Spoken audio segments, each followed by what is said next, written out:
Muy bien, queridos jóvenes, el día de hoy entonces estamos con la sesión 2.7, los cuaqueros y la opción espiritualista, un tema muy interesante, eh, que tiene que ver con una especie de reavivamiento espiritual desde bastante afín al movimiento pietista, los moravos que ya nosotros hemos estado viendo. Un personaje interesante al cual nos podemos referir en este momento es Jacob Boehme.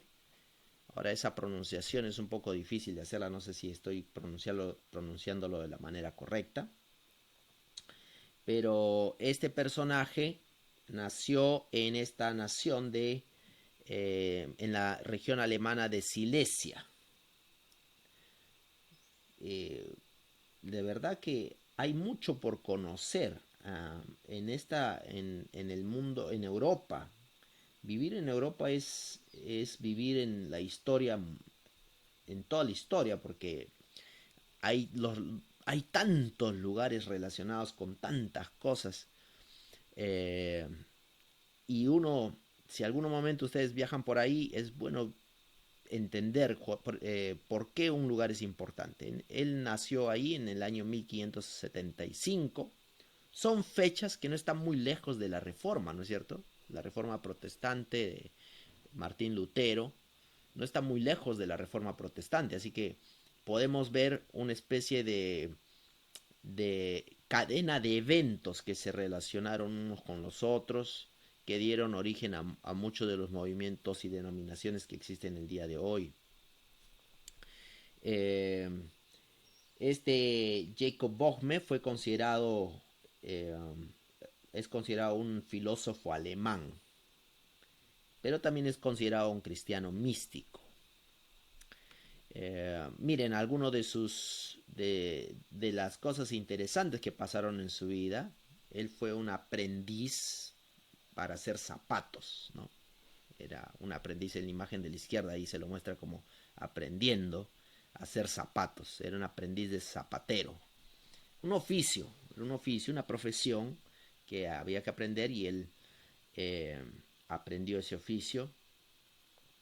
Pero resulta que este personaje también era un personaje un poco diferente en el sentido de que empezó a tener, posteriormente, él empezó a tener visiones, sueños, empezó a tener sueños y visiones, lo cual, las cuales él no compartió en primer lugar. Él escribió un libro, escribió un diario de todas sus visiones y ese diario y sus visiones no lo publicó, en realidad no lo publicó, pero una copia llegó a ser conocida por la cual él fue juzgado por la copia de sus visiones, porque empezó a leerse sus visiones y se dieron cuenta que había muchas cosas que no podían comprender. Y en el juicio que se le hizo, ¿no? Aquí vemos algunas de las cosas. Encontré esta imagen en internet relacionada a su nombre. ¿Qué significará? Porque hay muchas cosas aquí me da la impresión mezcladas con asuntos de alquimia, teosofía, una ciencia un poco... Bueno, también hay que tener en cuenta que la ciencia, lo que nosotros ya conocemos hoy día como ciencia, no era lo mismo en ese entonces, ¿no? La alquimia, había muchos sacerdotes que practicaban la alquimia, que es como una especie de el precursor de la química, ¿no? Pero era una especie, era bastante místico, era una especie de hechicería también. Muchos estaban buscando la forma de convertir los objetos en oro. Y en esa búsqueda de convertir los objetos en oro, experimentaban. Y en esa experimentación, algunos descubrieron a través de la experimentación de estos ritos, de la hechicería, combinar un elemento con otro, iban tomando anotaciones, cuáles eran los resultados de una cosa con la otra, y así fue surgiendo lentamente la química, ¿no? Interesante. Así que esta era una época en la cual la alquimia todavía estaba en boga y bueno, en esta época vivió él, ¿no? Él vivió ahí. Así que van a encontrar muchos tipos de estas cosas en gente de esta época, mapas de este tipo que enseñan la relación entre elementos y aspectos de la vida espiritual, aspectos de la vida teológica, una especie de mezcla entre varios de estos elementos. Yo he encontrado en internet que Jacob Böhmen tiene algunos libros que me resultan interesantes, títulos que me resultan interesantes. Por ejemplo, este título de Tratado sobre el cielo y el infierno de Jacob Böhmen.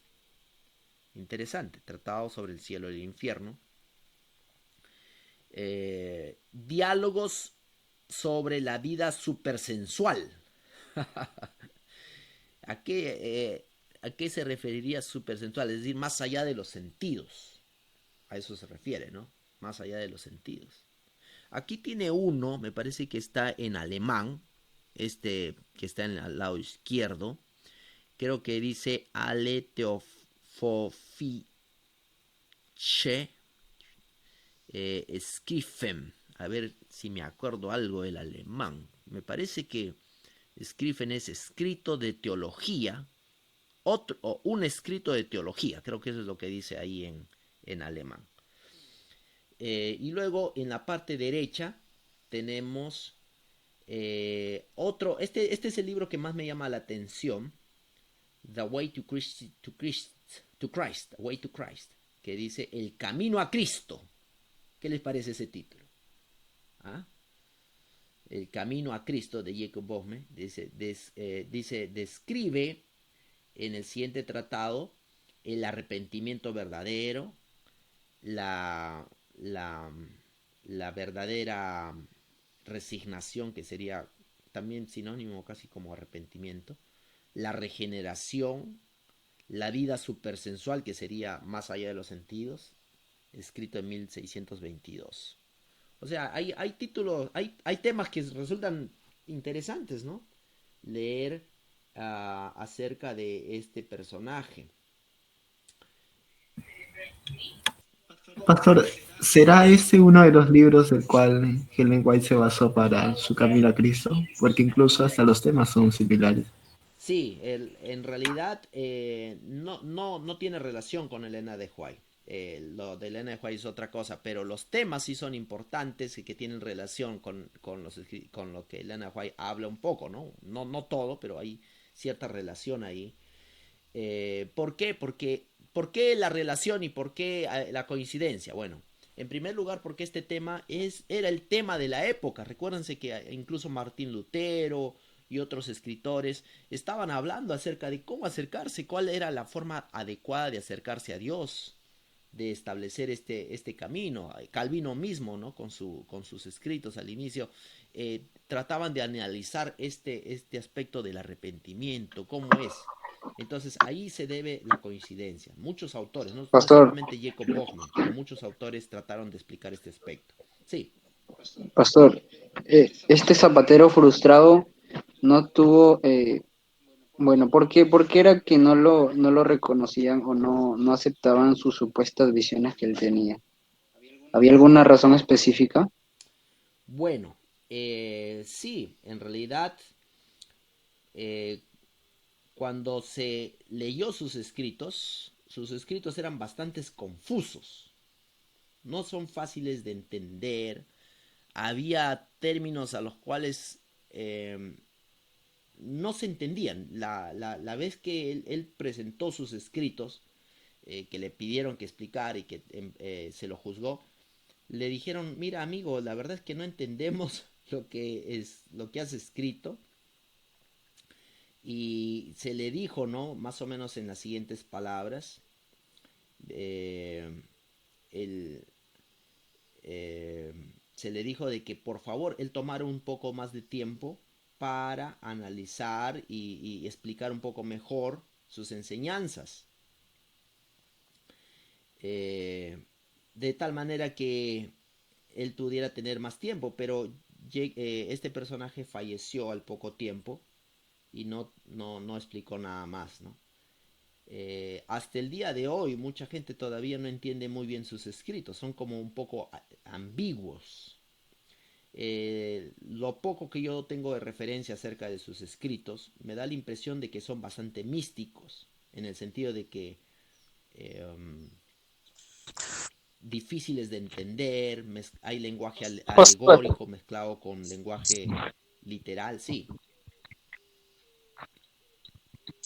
eu estava vendo alguns programas em YouTube acerca deste personagem.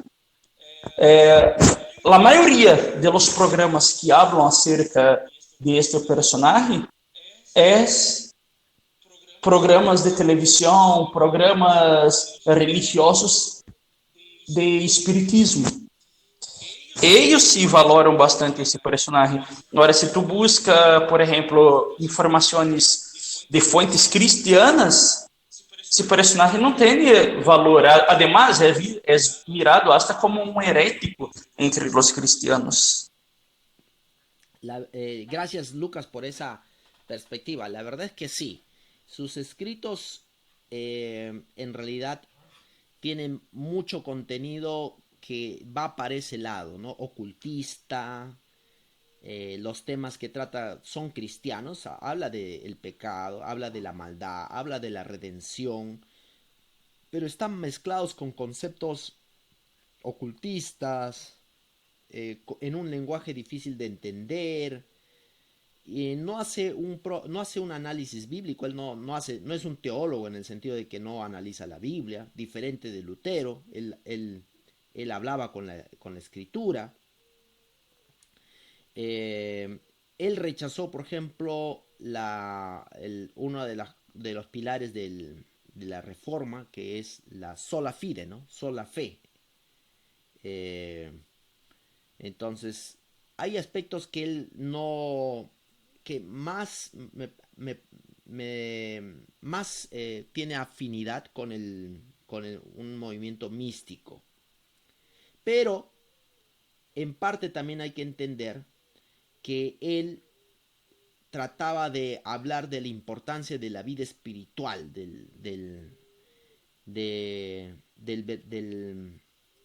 la importancia no solo de la doctrina, de lo que se enseña, sino de la vida espiritual. Entonces ahí, sí, Pastor, él decía que la guía del hombre es el Espíritu Santo y no la Biblia. así es. Lo cual me parece extraño porque él tuvo sus raíces en Lutero, porque sus padres tenían también sus raíces allí en Lutero, y hay una gran connotación entre lo que creían sus padres y lo que creía él, ¿no? Porque Lutero se basaba en la sola escritura y ahora él dice que no hay, bueno, le estaba desacreditando la autoridad de la Biblia y ahora le estaba dando todo el poder al Espíritu Santo. Ahí está el asunto. Un factor en común que van a ver en todos en los movimientos que vamos a estudiar el día de hoy, o que estamos hablando, de los cuales vamos a hablar el día de hoy, es que todos ellos sobreenfatizan el papel del Espíritu Santo sobre la Biblia. Hablan de, ¿para qué necesito la Biblia si ya tengo al Espíritu Santo que inspiró la Biblia, ¿no es cierto? Esa es la idea básica. Si tengo la Biblia, el Espíritu Santo que inspiró a los profetas, ¿para qué necesito la Biblia? Tengo el Espíritu Santo. Más o menos esa es la idea que ha inspirado bastante de estos movimientos que estamos estudiando el día de hoy. Entonces, y ustedes ven aquí algunos de los tratados que tiene relación con esa temática. Pastor, ¿y hay personas que actualmente son influenciados por estos movimientos? Sí, por supuesto. De hecho, esto, en lo que estaba preguntando Lucas más temprano, esto de aquí sienta las bases para para muchos movimientos religiosos que hoy día vemos. Gente que no considera importante discutir doctrina, por ejemplo. ¿Para qué vamos a discutir doctrina? Es inútil estar discutiendo doctrina. Lo más importante es tener el Espíritu Santo. Y ustedes lo van a escuchar. Esa es una frase que ustedes van a escuchar en muchos predicadores. predicadores afuera de la iglesia adventista, entre evangélicos, entre pentecostales, pero también a veces entre nosotros van a escuchar predicadores que hablan de esto, ¿no? Sí, Pastor, y pastor. eso también creo que se remonta a los días de Lutero, ¿no? Ya que también algunos causaron revueltas, perdón, y con la misma idea de que la Biblia no era la base, sino que eh, Dios les hablaba a ellos directamente, y ya no era necesaria la Biblia. Así es, así. Como estamos viendo, miren las fechas, es decir, las fechas en las que nació este hombre, 1575, cerca de la Reforma Protestante. Y otra cosa interesante es que Lutero mismo, o sea, hay que entender que esta era una época en la cual se estaba redescubriendo, ¿no? Las doctrinas bíblicas. Entonces, había cosas que no les quedaba claro a los mismos, el mismo Calvino, ¿no? Él tuvo que recurrir a la predestinación para explicar la relación correcta entre Dios y el hombre. ¿Cómo es esta relación entre Dios y el hombre? ¿Cómo es el asunto del arrepentimiento? ¿Nos arrepentimos porque queremos o es porque Dios nos ha predestinado? Esta relación de Dios y el hombre no estaba muy bien comprendida. Entonces, había mucho descubrimiento de la doctrina en la palabra de Dios, tratando de entender lo que la palabra de Dios enseña con respecto al arrepentimiento y todo, que iba a demorar varios siglos, creo yo, para ser mejor entendidos. Para ser mejor entendidos. En su manera básica, yo creo que Lutero logró entender la relación, pero de manera muy básica, muy básica. Sí.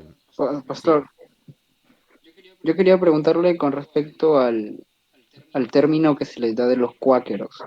Eh, si bien es cierto, el libro, bueno, en esta parte que hemos estado leyendo, primero tenían un nombre, ¿no? Él se hacían llamar amigos de luz, amigos que predicaban la luz, algo así, pero luego se les da el término de cuáqueros la parte solamente explica el término queros, creo, cuá, pero no explica del todo. Y por eso esa era mi pregunta. Ok, vamos a ir a los cuáqueros en un momento. Ahorita vamos a llegar a ese tema, todavía no estamos ahí. Pero terminando aquí con este tema de Jacob Boehme, él escribió este libro que se llama La Aurora. Bueno, no fue él directamente que lo... A ver, ¿cómo explico esto? Este libro, La Aurora, contiene sus visiones, ¿no? Las visiones que fueron, que al inicio tuvo Jacob Boehme.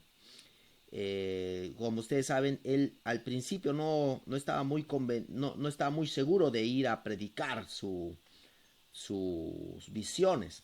Ahora, algo que hay que resaltar con respecto a él es que en realidad él oraba, era un cristiano consecuente. Él oraba, al menos lo que sabemos, oraba, leía la Biblia, eh, pero también eh, leía otras obras de otros visionarios, de otra gente que tenía visiones. Entonces ahí existe como una especie de influencia de otro tipo de personajes. Entonces fue influenciado también por otros. Siempre uno es influenciado por otros también, ¿no? Uh, y entonces este libro, La Aurora, fue escrito conteniendo las visiones que él tenía, ¿no? Este libro salió primera vez en el año 1600, ¿no? Eh, el título, el título en realidad de su primer libro está en alemán, que se titula más o menos algo así como levantándose de la mañana, el levantar de la mañana, ¿no? Y que después este libro se le dio el nombre de La Aurora por un amigo le dio el nombre de La Aurora, que básicamente es lo mismo que quiere decir en alemán, levantarse, el levantar de la mañana, ¿no? Aurora es exactamente corresponde, ¿no? Eh, el libro jamás fue completado, es un detalle interesante que el libro no se completó. Eh, y posteriormente algunas copias de este libro empezaron a circular. Hay un pastor ahí, el pastor Gorlitz, que consideró este libro herético. Dijo, este libro hay que quemarlo, hermano, este libro es herético. Así que lo eh, pensó que a Bohme había que exiliarlo si es que seguía escribiendo acerca de este asunto. Así que Bohme por mucho tiempo no escribió nada, ¿no? Dejó de escribir, ya no escribía nada. Sin embargo, debido a que sus amigos lo le pedían, le decían, sigue escribiendo, ¿no? Esto está interesante. Él empezó a escribir otra vez empezó a escribir, y empezó a escribir otro tipo de libros, varios otros tipos de libros, ¿no? Eh, me parece que hay un libro incluso con respecto a los principios de la divinidad o algo así, ¿no? Tres principios. Sí. Pastor, me parece interesante porque fue después de 5 años y que dejó de escribir, pero ¿cómo es que será que hubo en esos 5 años ya no tuvo visiones y luego volvió a tener visiones y volvió a escribir? Porque él decía tener visiones, ¿no? Bueno, yo creo que no tengo todos los detalles, pero parece ser que él continuó, según lo que parece continuar, es que él siguió teniendo visiones, ¿no? Solamente que ya no quiso escribirlas, pero sus amigos lo animaron y él empezó a escribir, ¿no? No tengo la respuesta exacta para dártela. Eh, pero sí, este hombre surgió despertó un poco la curiosidad de varias personas, amigos. Eh, uno de los títulos que me llama la atención es esto de los 6 puntos místicos. 6 puntos místicos. ¿Qué les parece este título? 6 puntos místicos. Así que Suena a espiritismo, pastor. claro, sí, sí, suena a espiritismo. Y así que me parece que Bohme cae en esa categoría, ¿no? Cae en la categoría de alguien que dio ímpetu a el movimiento eh, espiritista cristiano, más o menos, algo así, ¿no? Pastor, e mira, hoje, por exemplo, livros de pessoas que hablam que tuvo visiones del inferno, há um livro chamado Visiones del Inferno. Esses tipos de livros sobre visiones, assim, são os livros mais vendidos. Tu vês como Satanás vai trabalhando hasta chegar a nossos dias. Un momentito, un segundito, es Lucas, un ratito. Bueno, en realidad lo que Lucas está mencionando, Lucas, ¿puedes mencionarlo de nuevo, por favor, para seguir la dirección? Eu estou mencionando como Satanás vai dirigindo as coisas, né? Porque hoje que os tipos de livros que são mais vendidos são livros de pessoas que falam que tiveram visões do inferno, pessoas que tiveram visões do céu, solamente livros que contêm esses tipos de espiritismo, por exemplo, livro que habla sobre satanismo. Esses livros são os livros mais vendidos hoje em dia. E tu vês que empeça desde antes Satanás trabalhando. Incluso eu recordo um dia quando eu estava em Brasília, encontrei um hermano de la iglesia pentecostal. Wow, este hermano predicava em um montão de igrejas. ¿Por quê? Porque ele dijo que tuvo uma visão, que ele foi para o inferno e ele encontrou muitos líderes religiosos, muitas pessoas famosas queimando no inferno. E esses tipos de visões, isso com que o hermano predicasse em todas as igrejas pentecostais de missão. Interesante. Ahora, algo interesante que quiero mencionar acerca de este personaje es que hubo círculos en realidad en los cuales él fue reconocido, ¿no? Eh, por ejemplo, en Dresden, es una localidad, fue aceptado por la nobleza y por el alto clero, y pensaron de que era una persona con un intelecto bastante alto, y fue reconocido por profesores de Dresden. después de escucharlo. Así que, o sea, hubo gente que pensó que era un tipo bastante inteligente. O sea, no era un completo ignorante, ¿no? En el sentido de que no, él tenía, parece ser que era una persona bastante inteligente, que podía argumentar de una manera clara sus puntos de vista. eh, y es así que el movimiento que él originó, ¿no? El movimiento posteriormente que él originó, no que él mismo lo dirigió, pero que basado en sus escritos se originó, fue un movimiento que lo vio a él como una figura bastante importante por su claridad por su profundidad, no tanto por su claridad, sino por su profundidad, ¿no es cierto? Entonces, existe un poco eso también. Uh, bueno, entonces Jacob Boehme, un personaje interesante. ¿En qué fecha murió? Aquí me encuentra la fecha. Me parece que murió entre los años 1620, 24, 25, más o menos por ahí. 1624-25. Muy bien, ahora vamos a ir con el siguiente personaje. George Fox. George Fox. Este es otro personaje interesante, ¿no? George Fox, nacido, aquí tenemos su lápida, ¿no? Lápida de George Fox. Quizá aquí nos vamos a detener un poquito más que en el otro. Nació en el año 1624, así que habíamos dicho, esta es la fecha que murió Boh.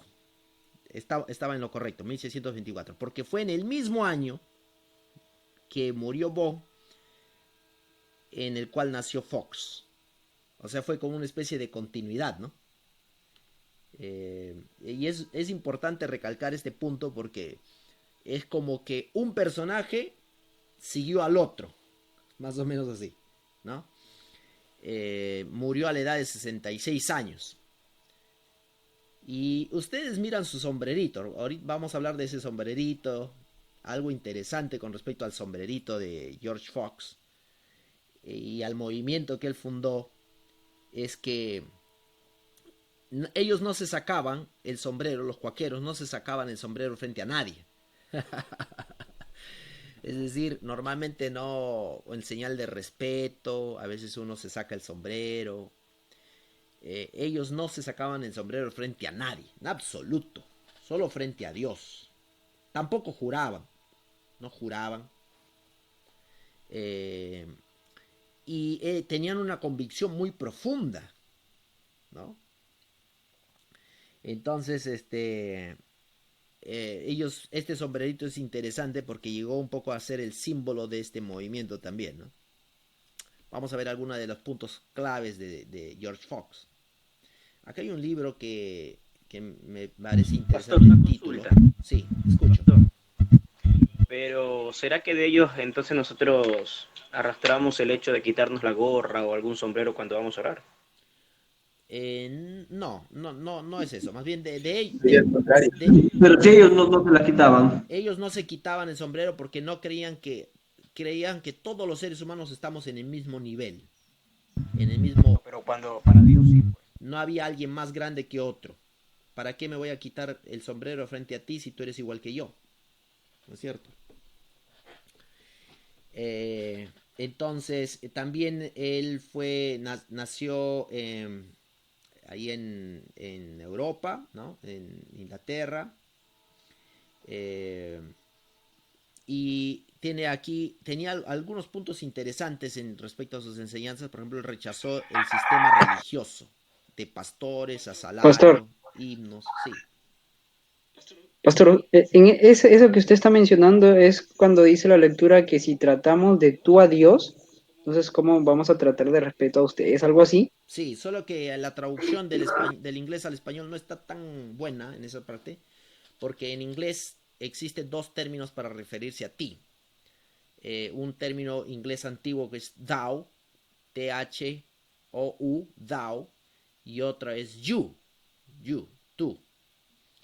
Entonces, normalmente cuando tú te refieres a alguien que tú consideras de mucha importancia, tú no le dices, oye tú, en inglés, ¿no? O sea, en esa época, en el inglés antiguo, sino tú le dices thou, que quiere decir, sería en español como equivalente a vosotros, ¿no?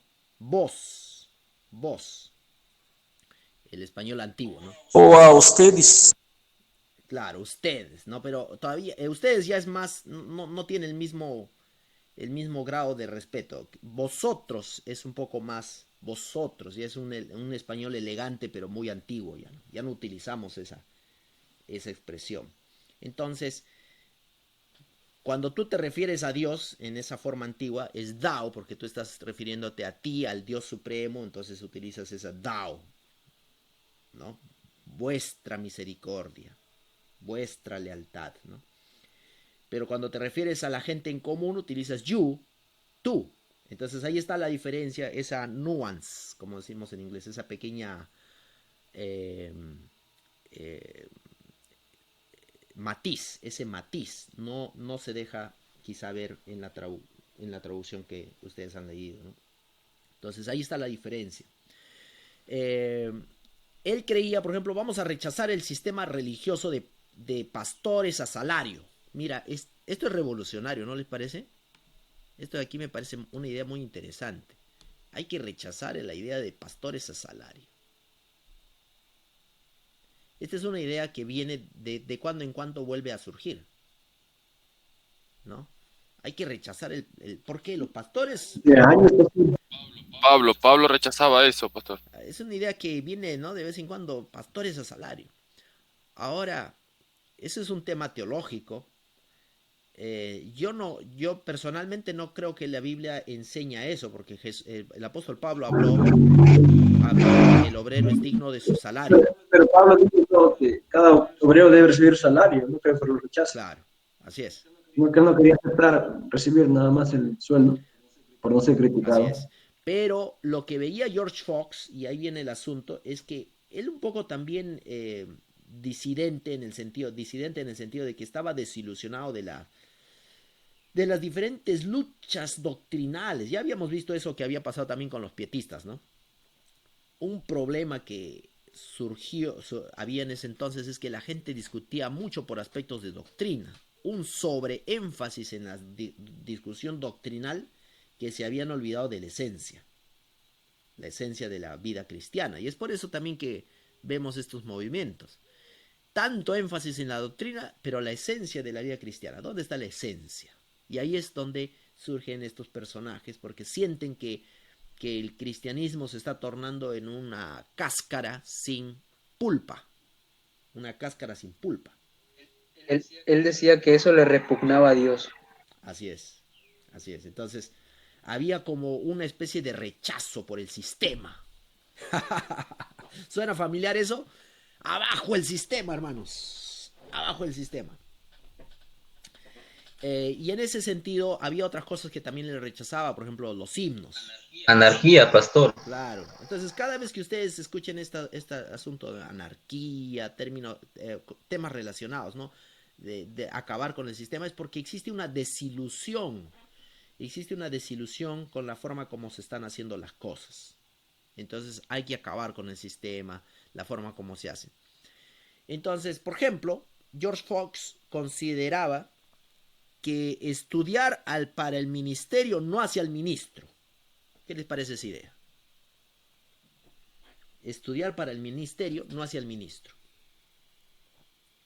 ¿Qué quiso decir con eso, pastor? Está un poco confuso. Que eso significa, pues, que si tú estás estudiando para ser teólogo, eso no te va a convertir en pastor de la iglesia.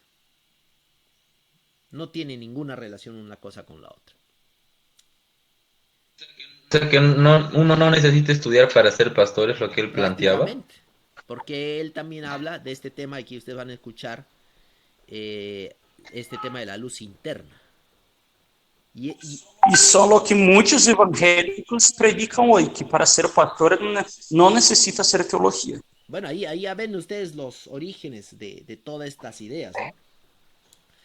Entonces George Fox hablaba de la luz. Sí, Pastor, con razón que Dios en Apocalipsis 3, en la iglesia de Filadelfia antes de la Odisea, a este tipo de gente, religiones, las denominó la sinagoga de Satanás, porque literalmente estaban haciendo eso. bueno, sí. Pastor, eh, Bueno, no voy a ir a temas también, proféticos, pero sí, escucho.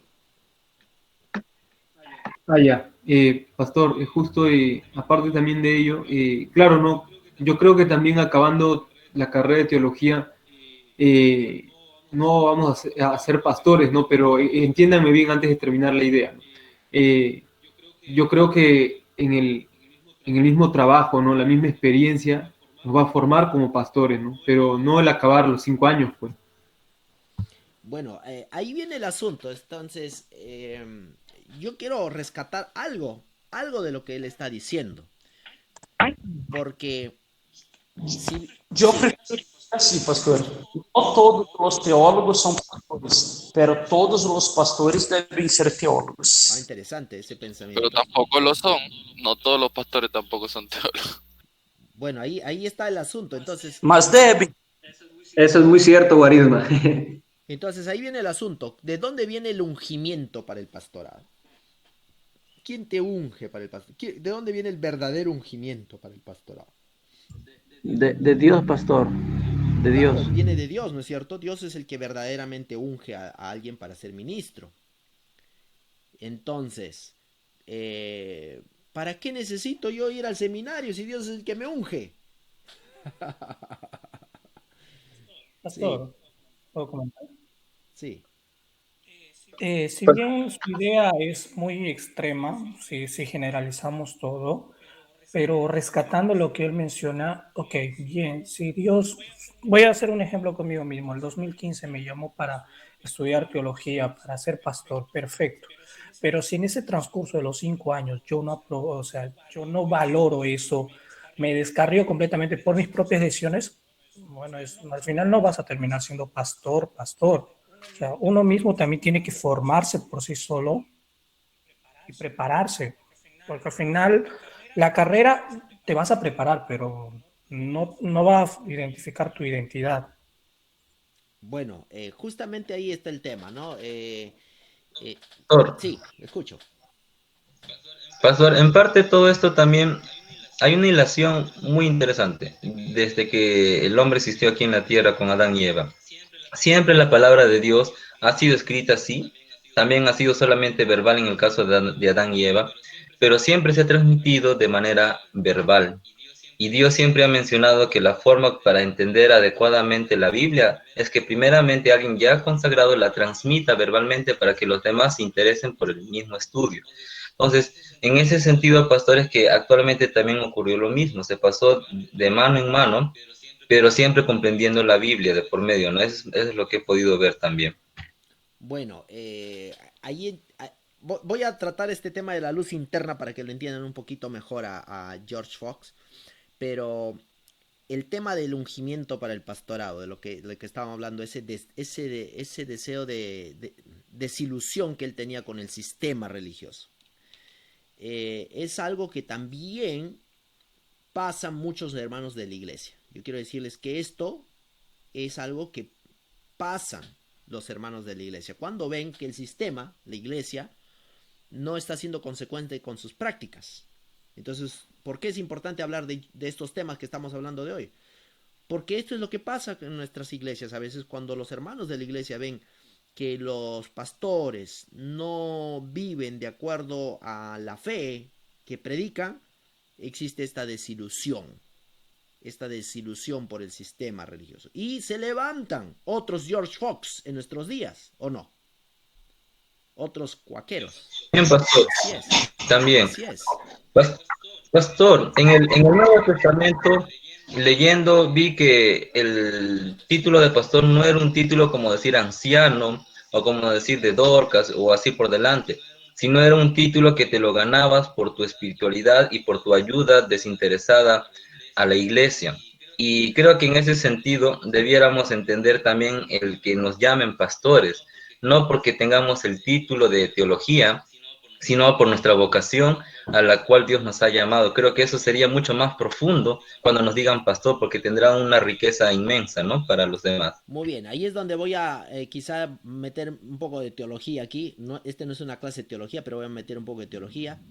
Les digo mi perspectiva. El pastorado es un don. ¿Cómo? El pastorado es un don de Dios, así como el maestro, así como el apostolado. No es un título, no es algo que se gana tampoco. Así es, gracias por mencionar eso. Entonces, nosotros encontramos en la Biblia una lista de los dones, justo lo que está a punto de hablar, ¿no? Los dones, aquí la letra D de dones.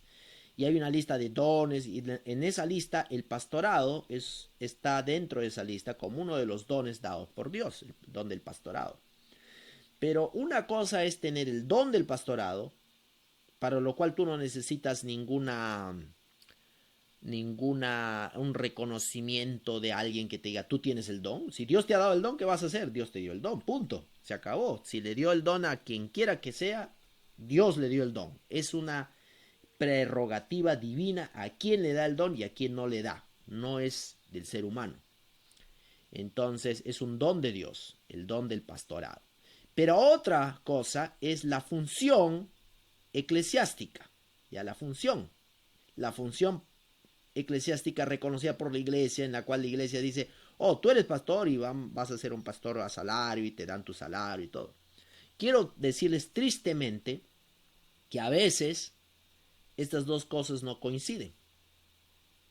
A veces no coinciden.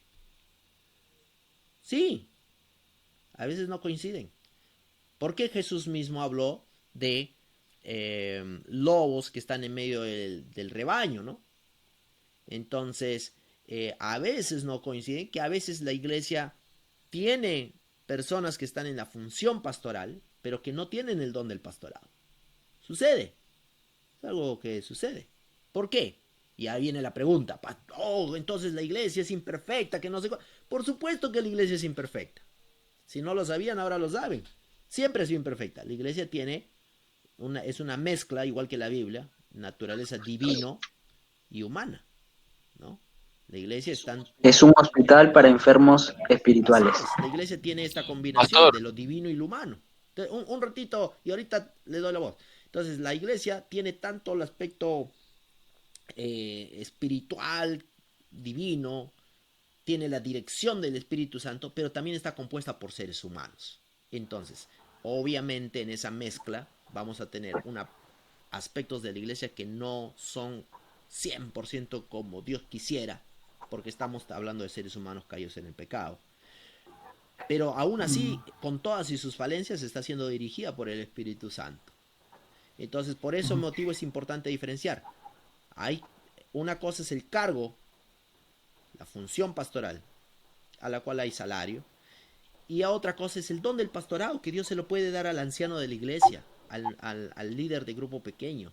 Hay mucha gente, más gente que tiene el don del pastorado de la que pudiera la iglesia jamás dar un salario. Ahora sí. Pastor, ahí me surge una duda, ¿no? Bueno, nosotros siempre se nos pide, ¿no? Hay que ser equilibrado, ¿no? Ser un poco de teología y un poco de pastorado, ¿no? Pero no vemos que hay dones, ¿no?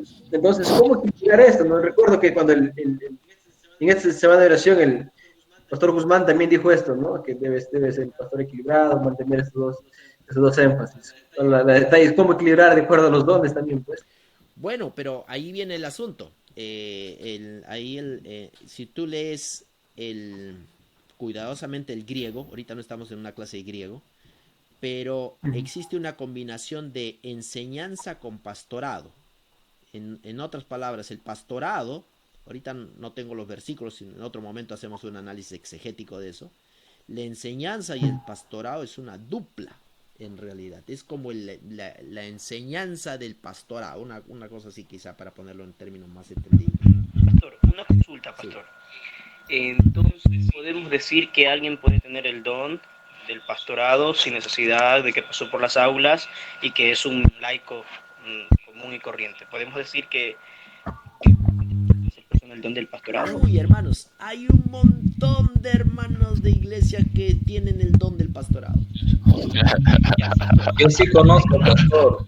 Aquí en una consulta. De repente fuera del tema, pastor, tengo una siguiente pregunta. Si es así, entonces, ¿por qué limitamos el hecho de hacer discípulos y bautizar solamente al pastor que pasó por las aulas o que la denominación le otorgó el título de Ya, pastor? ahí estás entrando en la siguiente revolución doctrinal dentro de nuestra iglesia adventista que tiene que ver con la ordenación del pastor, pero ese no es el tema de hoy. Esa es otra. Ya pues, Samuelito, ya pues, Samuel. Eso que tú estás preguntando está en nuestra revolución del concepto del pastorado de los últimos años, con todo este asunto de la ordenación de la mujer, el estudio del concepto del pastor, qué cosa es la ordenación. Doctor, ¿puede repetir esa pregunta que hizo Samuel? Samuel ya va con todo también. ¿Puede repetir la pregunta? Samuel, esa es para teología y adoración, por favor. Sí, la pregunta de Samuel básicamente es, entonces, que eso significa que no solamente los pastores pudieran bautizar, básicamente, pudieran bautizar todos en la iglesia, todos los que aquellos que han sido, que se les ha dado el don del pastorado, ¿no? Esa es un poco la pregunta de Samuel. Entonces, ahí no voy a entrar ahí, porque ese es un tema en el cual la iglesia adventista está viviendo en este momento una revisión del concepto del pastorado en los últimos años, desde el tema de la ordenación de la mujer, se está revisando. Una persona que le sugiero escuchar. Solo estoy siendo vocero de algunos compañeros aquí en aula que no quieren hablar. Pastor, pero eso es posible porque varios ancianos, cuando en el caso del pastor está lejos, no puede, con la ayuda de su presidente, antes le dice y creo que es posible. Bueno, se ha dado el caso, ¿no? He visto varias veces en mi iglesia que el pastor estaba lejos en una campaña y otros hermanos querían bautizarse y con la ayuda del anciano y cuando previamente le avisaba al presidente y le daba la aceptación, entonces el anciano bautizaba, ¿no? Bueno, es interesante, no voy a seguir ampliando en esa parte, pero lo que es interesante que ese es un tema que vale la pena analizarlo. Yo quiero hablar un poco de la luz interna, porque si no, no vamos a hablar mucho de George Fox y el tema de hoy es George Fox. La luz interna, ¿a qué se refería Fox con la luz interna? Él hablaba de la capacidad para reconocer y aceptar la presencia de Dios, y él decía que cada persona, tú y yo, tenemos esta luz interna. Tenemos esta luz interna que nos ayuda a reconocer y aceptar la presencia de Dios. Mira los términos, luz interna, pero también se puede tergiversar este concepto. Pero él hablaba que es una capacidad para reconocer y aceptar la presencia de Dios. Este punto es totalmente anticalvinista. ¿Por qué? Porque Calvino pues decía que la naturaleza humana está depravada. Tú eres un depravado, no puedes jamás humanamente no puedes entender nada de Dios. Porque humanamente eres un depravado, ¿no? Tu naturaleza humana está depravada, no puedes entender de Dios. La única razón por la cual tú entiendes algo de Dios es porque Dios te ha predestinado para que lo entiendas. Él te ha elegido. Entonces la solución calvinista al tema del pecado de la naturaleza humana es que Dios ha elegido quién se salva, quién se pierde, y por ese motivo los que se salvan entienden a Dios y los que se pierden no lo entienden. Pero la solución de George Fox para ese problema es, no, todos tenemos la capacidad para reconocer y aceptar la presencia de Dios. Mira, en ese asunto yo estoy más con George Fox que con Calvino, porque yo creo que cada uno tiene esa capacidad para reconocer y aceptar la presencia de Dios. De hecho, libre albedrío. De hecho, el versículo que hemos leído el día de hoy en la matutina, ¿no? En la devoción, tiene que ver con eso justamente, el apóstol Pablo, ¿no? Que dice, los gentiles, los etnos, que no tienen el nomos, que no tienen la ley, son ley para sí mismos. Interesante. Entonces, ahí está el concepto de George Fox. Ahora, otra cosa interesante que él empezó a predicar en iglesias bautistas. Empezó a predicar en iglesias bautistas, pero fue rechazado, a veces apedreado, juzgado, preso. El hombre ha pasado en cárcel muchos años, y no solamente él, sino su esposa también. algo que hay que rescatar de George Fox es sus convicciones profundas. Era un hombre de convicciones profundas. Es decir, él no solamente lo decía y lo creía, sino que realmente estaba 100% convencido de lo que él decía. Así que no le importaba ser apedreado, juzgado, preso. Pasó varias veces así en esta situación. Y él realmente creía lo que estaba diciendo. Entonces, sus amigos, sus seguidores se llamaban amigos entre sí. Amigos. ¿De dónde viene el término de cuáquero? O sea, alguien que preguntó en esta clase, ¿por qué se lo llamó quackers? Los que tiemblan es en inglés, ¿no? Los que tiemblan por su entusiasmo. ¿Por qué? Porque eran muy entusiastas. Recuérdate que él hablaba de la luz interna, ¿no? La función del espíritu. Si el Espíritu Santo está en tu corazón, déjate guiar por el Espíritu. Déjate que el Espíritu te guíe. Mira esta idea. Entonces, a veces, él supuestamente tenía que predicar a un tema. No lo predicaba porque el Espíritu Santo no le había prohibido predicar, o él tenía que dejarse guiar por el Espíritu. Si el Espíritu no le decía que predique, no predicaba. Entonces era como estaba muy fundado en la experiencia espiritual, un poco subjetiva, de qué cosa es el Espíritu. Pastor, e em suas reuniões eles temblavam. Por exemplo, igual às vezes ocorreu nas igrejas pentecostales, ellos también temblaban, por eso ellos también recibieron este apellido. Así es. Sí, pastor, incluso también dice la lectura de que así de la nada él comenzaba a gritar, a alzar la voz en las reuniones, describiendo las visiones que él tenía, ¿no? Y yo si hubiera sido un pastor de aquellas iglesias, yo de igual manera lo votaba, porque ¿a quién le gusta que interrumpan sus predicaciones? Bueno, sus seguidores justamente fueron acusados de vagancia, blasfemia, sedición. O sea, en realidad es todo un caso. Tiene aspectos positivos, que como lo que hemos estado describiendo acá arriba, pero tiene otros aspectos que tal vez tú y yo tampoco no los hubiéramos aceptado, ¿no? Entonces, era todo un caso. El asunto está que los cuáqueros, aquí viene la imagen, que seguramente me iban a hacer en algún momento. Han visto esta imagen, ¿no? Cuáquer. Ok. En realidad, los cuáqueros tuvieron una larga historia. Se establecieron, bueno, nacieron en Inglaterra, pero se establecieron luego en América y en otras partes del mundo también, pero en América de manera especial. Gracias a este personaje, William Penn, otro cuáquero, vino después ya, ¿no? Después de Fox, William Penn. Él tenía la idea de fundar un lugar donde los cuáqueros puedan practicar libremente sus convicciones, pero que recuerda qué es lo que habían padecido ellos. Habían padecido apedreamiento, juzgamiento, presos. Muchos cuáqueros vivieron su vida en la cárcel, hermanos. Muchos cuáqueros vivieron encarcelados toda su vida. Imagínense. Entonces William Penn tuvo la idea, ¿por qué no fundar un lugar donde se practique la fe verdadera y sin temor a que me persigan, que haya libertad religiosa?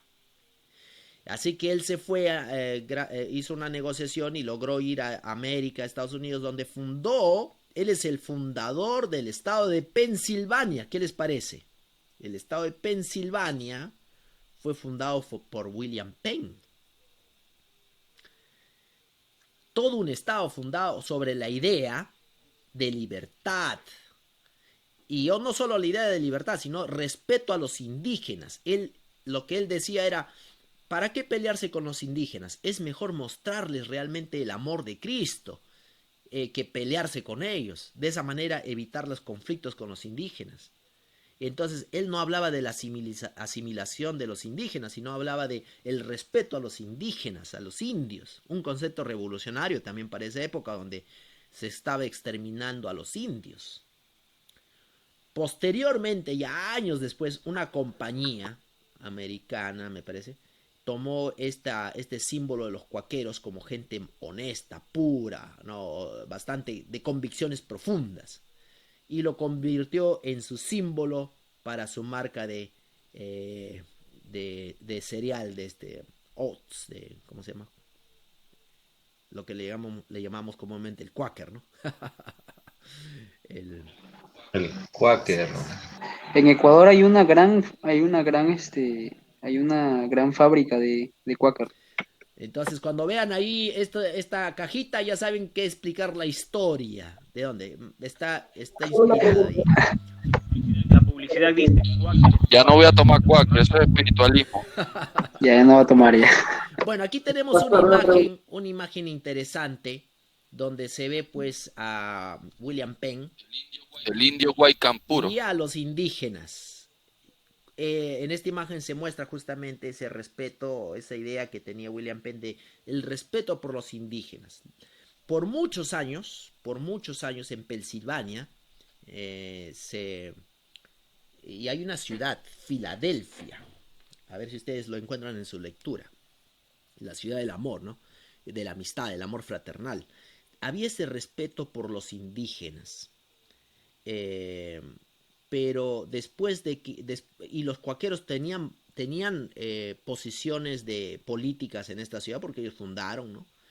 Pero posteriormente otra gente de otros lugares se mezcló en los lugares en el gobierno de este estado, y comenzó la guerra con los indígenas otra vez. Cuando eso sucedió, muchos cuáqueros renunciaron a sus posiciones de liderazgo porque ellos estaban convencidos de que debiera respetarse a los indígenas. Algo que hay que rescatar. Me parece esa parte importante porque lamentablemente en la historia americana hubo una persecución y un exterminio sistemático de los indígenas. Sí. Pastor, es cierto que prácticamente el estado de Pensilvania fue prácticamente como que dio las bases para formar la Constitución de Estados Unidos. Bueno, la historia de la Constitución es mucho más compleja que eso. Está quizá muy simplificado. Lo que sí podría decir es que los cuáqueros, al igual que el otro pastor que predicó en Rhode Island, la semana pasada hemos visto, ¿cuál es su nombre? ¿Me hacen recordar? También hubo la idea de la libertad religiosa, ¿no? La idea de la libertad de religión, de conciencia. Y esa fue una idea que realmente fue importante. Entonces ahora quiero llevarles aquí a una imagen, y con esta terminamos la clase de hoy. No, tengo una diapositiva más en realidad.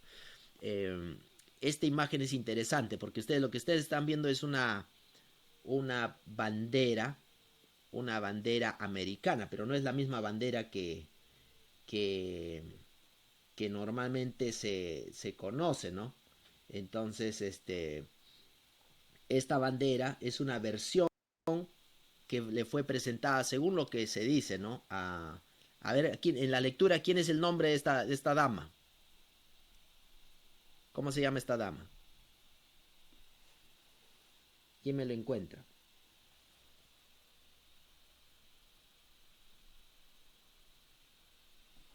¿Nadie? Bueno, les voy a dar algunos detalles, de repente ahí lo pueden encontrar en la lectura. Esta dama, que era parte de la cultura de los cuáqueros, ¿no? Le presentó, según una versión de los hechos. Algunos historiadores no están de acuerdo con esta versión de los hechos, pero esta bandera le fue presentada a George Washington, y como ustedes ven, el símbolo de las estrellas parece en la forma de un círculo ahí, y fue presentada a George Washington. Sí, escucho.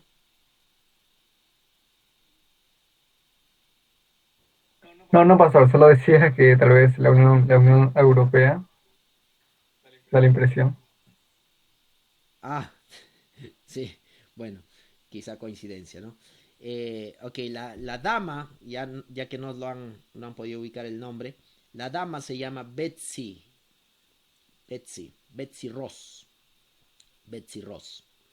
Entonces, ella le presentó esta versión de la bandera americana a George Washington. Como estamos diciendo, ella también forma parte de esta herencia cultural de los cuáqueros. Me parece que, sin embargo, ella fue expulsada del movimiento. Esa parte no me quedó muy claro, pero ella fue parte de la cultura de los cuáqueros. Y esta bandera fue después posiblemente modificada, ¿no? Y para llegar a ser lo que es el día de hoy. Pero al menos en esta historia, de la historia de Betsy Ross, esta mujer vivió entre los años 1752 a 1832 y ella vivió en Filadelfia, ¿no? Ella normalmente fabricaba uniformes, tiendas, banderas para las fuerzas continentales. Y esta fue una época muy importante porque fue la época de George Washington en la Revolución Americana, que dio origen a la libertad que Estados Unidos tuvo de Gran Bretaña. Es toda una historia eso, es impresionante realmente el asunto de la Revolución Americana. Pero bueno, ahí tenemos a algo interesante, cómo se relaciona el tema de los cuáqueros con el asunto de la libertad de conciencia en América. Muy bien. Y finalmente terminamos esta clase con Emanuel Swander. No se preocupen que esto solo tiene un par de diapositivas. Este personaje, que vivió entre los años 1688 a 1772, era de una familia aristócrata, diferente de los otros dos personajes anteriores que no eran aristócratas, eran personas bastante comunes. Él tenía interés en la ciencia y hay un pensamiento que él tenía, es todo lo visible es un reflejo de los atributos de Dios. Este pensamiento me resulta interesante, como científico, ¿no? O como interesado en las ciencias. Todo lo visible es un reflejo de los atributos de Dios. Una idea la cual teológicamente suena bastante interesante, me resulta bastante interesante eso.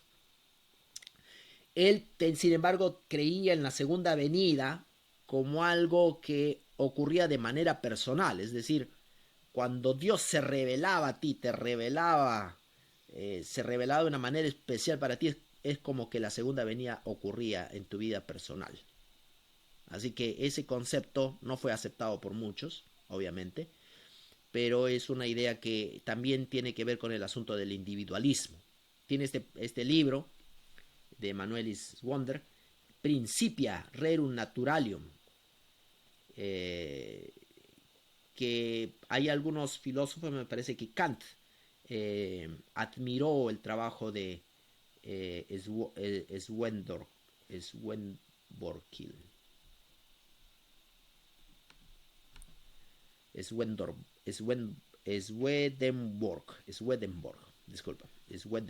Emanuel Swedenborg. Los nombres alemanes a veces son difíciles de pronunciar.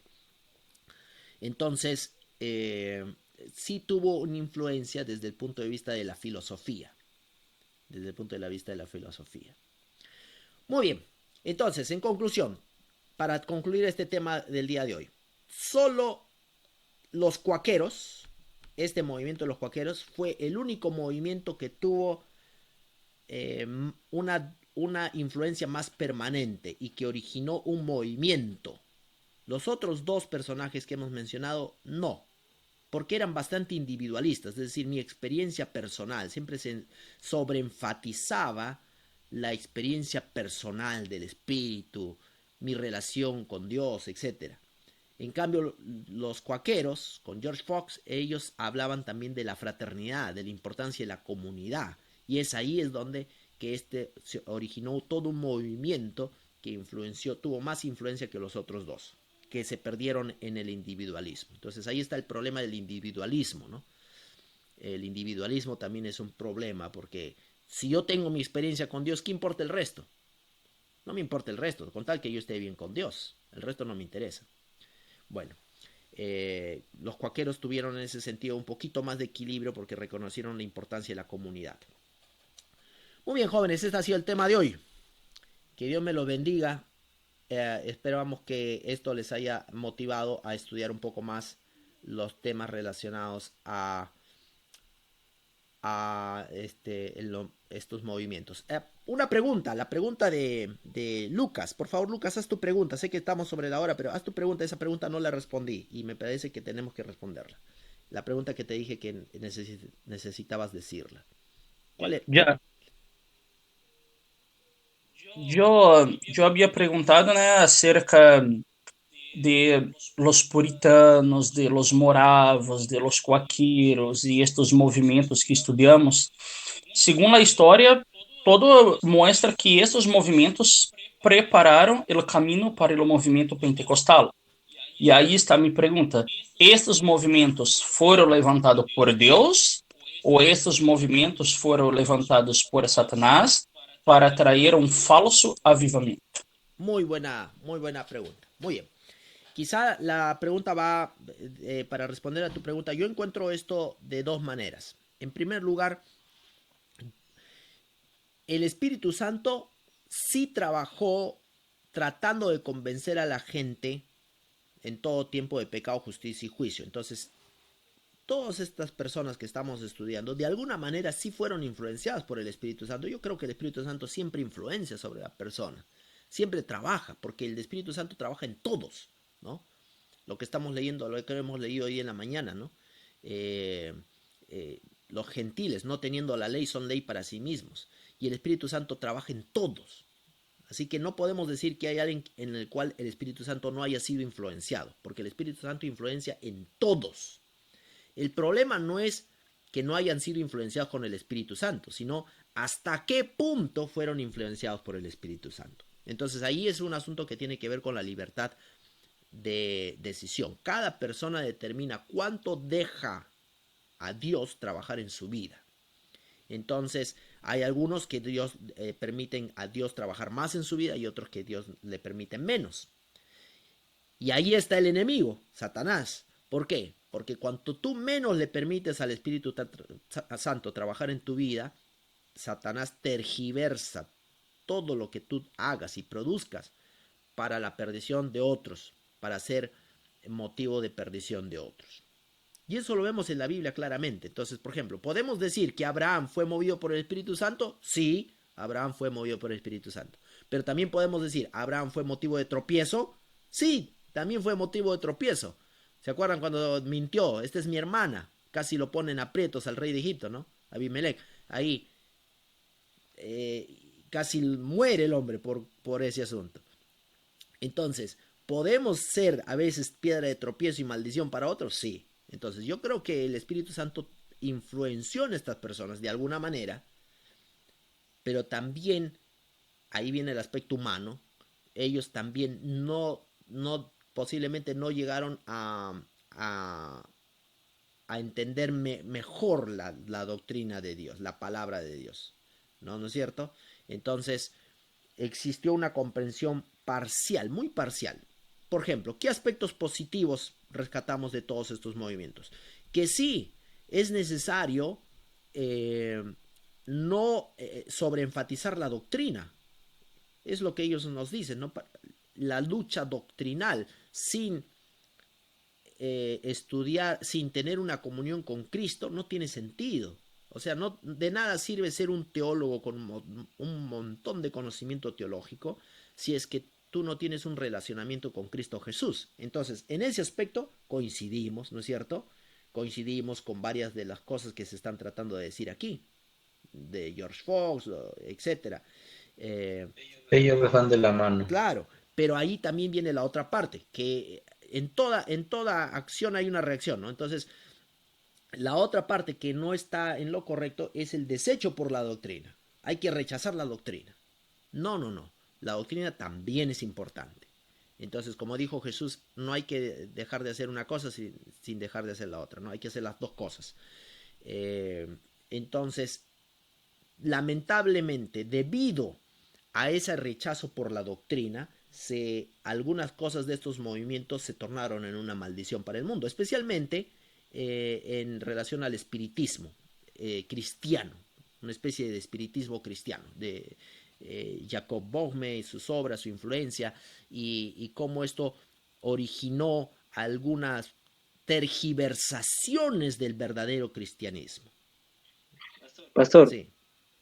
¿el espiritismo es igual que el espiritualismo? Bueno, en realidad no son iguales, pero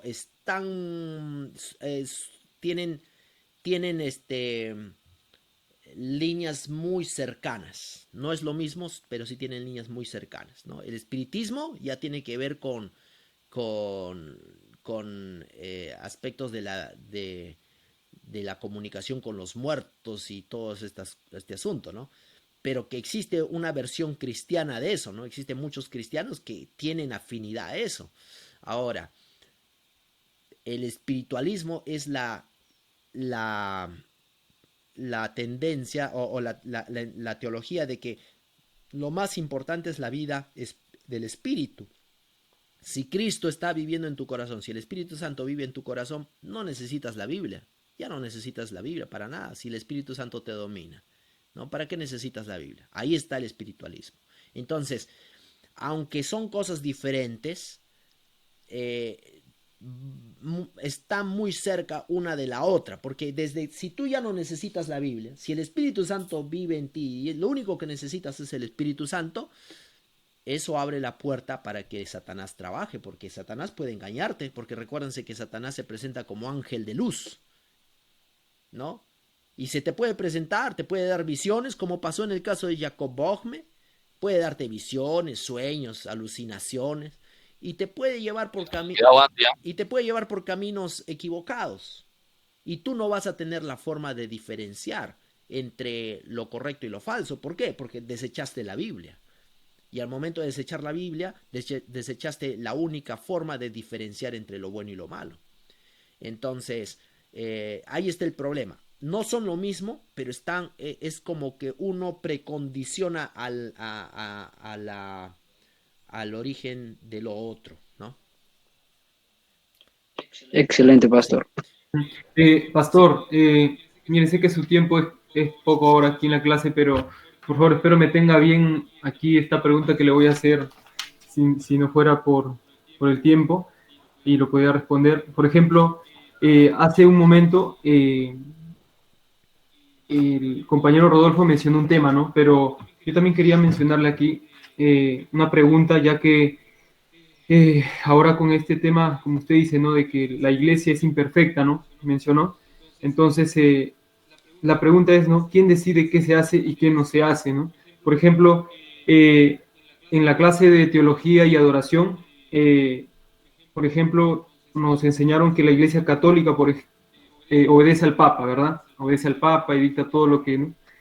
Y en este caso la iglesia adventista es prácticamente sigue lo que dice la misma iglesia, pues, ¿no?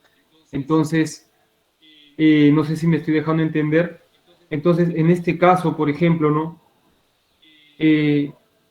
¿Quién decide qué se hace y qué no se hace dentro de nuestra iglesia? Bueno, ese tema es un tema que no me va a llevar más de 5 minutos en responder. Voy a tratar de ser lo breve, pero sin tratar de desviar tampoco al público aquí. En primer lugar, la iglesia adventista tiene la idea de que nosotros somos dirigidos y fundados en la palabra de Dios, no en la autoridad de nadie, por si acaso. Entonces la iglesia adventista surgió con esa idea. Nosotros, si tú estudias la Biblia por ti mismo, vas a llegar a las conclusiones que hemos llegado. Estudia la Biblia por ti mismo y vas a llegar a las conclusiones. El fundamento es la Biblia. Por ese motivo, al inicio del movimiento adventista hubo una resistencia a todo tipo de organización, a todo lo que tuviera la idea de hay que organizarnos en una conferencia o en una asociación. No, ¿por qué? Porque era bastante congregacionalista. Y ya sabemos de dónde viene esa tendencia, ¿no? de ser congregacionalista. Hemos visto el movimiento del metodismo, hemos visto el movimiento de los moravos, hemos visto el pietismo, el deseo, el rechazo de todo tipo de estructura. Entonces, ¿por qué? Porque las estructuras tienen el problema a veces de convertirse en lo que ellos vieron, los puritanos vieron en Inglaterra, ¿no? Las estructuras llegan a corromperse, se corrompen las estructuras. Una vez que las estructuras se corrompen, el cristianismo se corrompe. Entonces, la idea era que la Biblia no la estructura, sino la Biblia es el fundamento de nuestra fe. Ahora, la iglesia adventista fue desarrollando sobre esa base que la Biblia es el fundamento, no la iglesia, no la estructura de la iglesia, sino la Biblia. Ahora, sobre esa base la iglesia desarrolló otro concepto, y el concepto de comunidad, que fue importante en los cuáqueros, pero también en la iglesia adventista fue importante el asunto de que, ok, en términos de comunidad, como iglesia, ¿quién tiene la máxima autoridad? Y es importante que ustedes también lo entiendan. ¿Quién tiene la máxima autoridad? ¿La asociación general o la iglesia local? ¿No es cierto? Entonces la iglesia puso su máxima autoridad en la iglesia local. Por eso la iglesia local es la única que puede disciplinar a un miembro de iglesia. No lo disciplina la asociación, no lo disciplina la asociación, la conferencia general. Solo la iglesia local puede tomar esa decisión. Ese es un concepto importante que está en la estructura de la iglesia adventista. Entonces, la iglesia local como piedra fundamental de la estructura de la iglesia, no la asociación. Entonces, eso es importante que nosotros entendamos. Ahora, en términos de doctrina, vuelvo a repetir, en términos de doctrina, nosotros hemos llegado a la conclusión de que la Biblia es el fundamento de nuestra doctrina. Por lo tanto, en la iglesia no tenemos dogmas. Lo que tenemos son creencias. Y nuestras creencias son progresivas. Quiere decir que podemos revisarlas, podemos ahondar en ellas, podemos estudiarlas más profundamente. Así que el librito de doctrinas que ustedes tengan y todos los libros que se produzcan de la doctrina, el manual teológico de 7 tomos, ¿o cuántos tomos son? ¿9? ¿10? ¿O 9 tomos de teología sistemática de la iglesia adventista? Todos esos no son la última palabra en doctrina adventista, no lo son. La doctrina adventista no se ha expresado así como si fuera la última palabra. El comentario bíblico adventista no lo es, no son ninguno de los escritos de Elena de White tampoco. Entonces, la autoridad doctrinal de la Biblia de la iglesia adventista descansa sobre la Biblia, de la cual nosotros hemos llegado como cuerpo a identificar un número de doctrinas, ¿no? 28 doctrinas, pero estas doctrinas son creencias, son 28 creencias que nosotros tenemos. Estamos de acuerdo en estas creencias, pero no son ¿cómo se puede decir? No son una camisa de fuerza.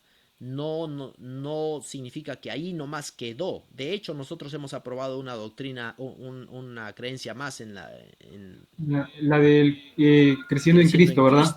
Entonces, en Cristo, sí. Nosotros aceptamos que es posible. Por una consulta. Para eso hubo una votación. Claro, y el proceso para eso es un proceso que involucra a la iglesia mundial, a todas las iglesias. Representantes. Doctor, y en el caso a mí lo que más me sorprende es en el caso disculpe que le corte, en el caso de la ordenación de la mujer, ¿no? Que hubo una votación y prácticamente los resultados fueron solamente por como se dice, ¿no? Por un poquito nada más, que casi no había nada de diferencia, en unos votos más y se aprobaba, pues, ¿no? Entonces, en este caso, entonces el tema de la votación, no sé, yo lo veo de otra manera, no sé, a mí me da a entender otra cosa, ¿no? Porque si la autoridad es la Biblia, entonces, y la votación, ¿qué viene a hacer entonces? Muy bien, buena pregunta. Mira, lo que tú estás expresando ahora es una de las grandes luchas que tenemos como iglesia en los últimos años. Nosotros tenemos que decidir en este momento dónde está nuestra autoridad. El seminario Andrews, justamente por eso, hace unos 4 años publicó la declaración. ¿Quién es la cabeza de la iglesia? ¿Quién es la cabeza? Y el seminario Andrews publicó la declaración: Cristo es la cabeza de la iglesia. Cristo es la cabeza de la iglesia. No lo es ninguna autoridad. Cristo es la cabeza de la iglesia. Ese debe ser nuestro pensamiento. Cristo es la cabeza de la iglesia. No es ninguna estructura dentro de la iglesia. Entonces, es importante que ustedes, como la nueva generación de teólogos, entiendan ese asunto también. Nosotros debemos comprender que nuestra estructura como iglesia adventista primero descansa sobre la Biblia y nosotros reconocemos Cristo es la cabeza de la iglesia. No es ninguna estructura, ningún tipo de estructura. Cristo es la cabeza de la iglesia. No hay otro tipo de cabeza en nuestro cuerpo. Cristo es la única cabeza. Entonces, existe ahorita todo un debate teológico. Todo un debate teológico. No me va a dar el tiempo en la clase para explicar todas las idas y venidas de ese debate teológico, de lo que eso significa. Pero sí algo puedo estar muy seguro. Quiero decirles que en todos los debates teológicos que hasta el momento como pueblo adventista hemos tenido, esas luchas que hemos tenido doctrinales, no es la primera vez, hemos tenido ya luchas doctrinales antes, ha habido un proceso de revolución doctrinal en nosotros mismos. Nos hemos purificado, nos hemos reafirmado, hemos revisado nuestras creencias y nos hemos reafirmado en la palabra. Así que yo creo que eso es lo que va a pasar en los años subsecuentes. La iglesia va a pasar por un proceso de autoanálisis para poder entender muy bien estos temas que después de estudiar el tema este tema de los con ustedes el día de hoy, creo que es importante considerar cuál es la función de la palabra de Dios en relación a nosotros, la función del Espíritu Santo en relación a la iglesia, a nosotros. Muy bien, jóvenes, voy a terminar ahí porque si no nos extendemos por siempre. Bendiciones. Que Dios me lo bendiga a todos. Pastor, ya no vamos a comer avena Quaker entonces. Ok, bendiciones. Boca